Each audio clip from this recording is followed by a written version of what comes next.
وفي المقطع اللي رديت فيه على عبد الخالق كولاب جاني هاد التعليق من واحد الشخص كتر من مرة. تعليق كيقول: سيرة بنتي تفرجي في موكلي وناسي، راك باقا صغير والسياسة كبيرة عليك. بعد ما قريت التعليق قررت نجاوب.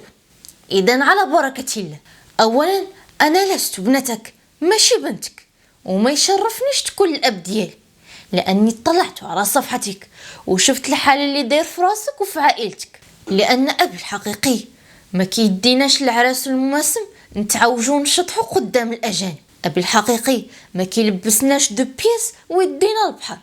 شنو شد السين والشين اليوم هدي هرباني تعصبت، ولا كلمة صحيحة ولا كلمة.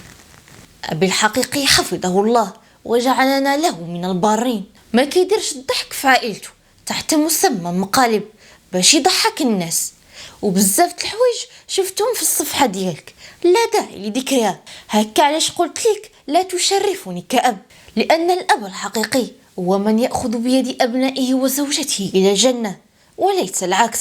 يا ريت تراجع نفسك في هذا الباب. ثانيا، مسألة نمشي نتفرج في موكلي والناس، خاصك تعرف سيدي أننا لسنا ممن تربوا على طيور الجنة وأم بسيتري وماهر الزين، ولسنا ممن يتابعون قنوات الصرف الصحي، ولسنا ممن يجتمعون ليلة السبت باش يتفرجوا في السهرة لكم.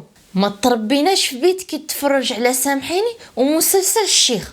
نحن نطالع ونقرأ، وفي نفس الوقت ما كنساوش حقنا من لعب ومرح. ثالثا، مسألة باقة صغيرة هذا يدل على قصور فكري لديك. أشنو علاقة الرشد بالسن؟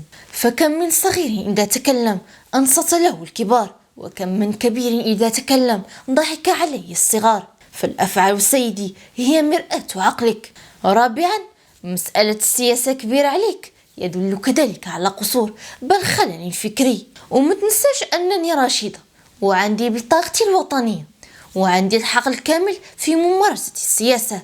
راه ما يمكنش نهار الانتخابات تدق عليا وتزاوق فيا نمارس حقي السياسي، والنهار ننتقدك تقول لي السياسة كبيرة عليك.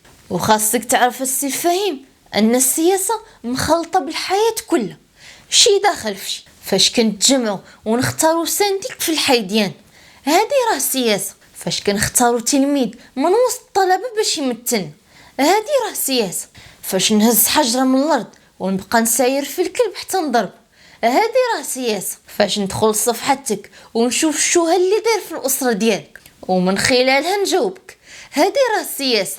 بل دليل على أنني الأحق منك بممارسة السياسة. كيبان لي الأمور واضحة وغنكتفي بهذا القدر لعلك تستفيق. والسلام عليكم.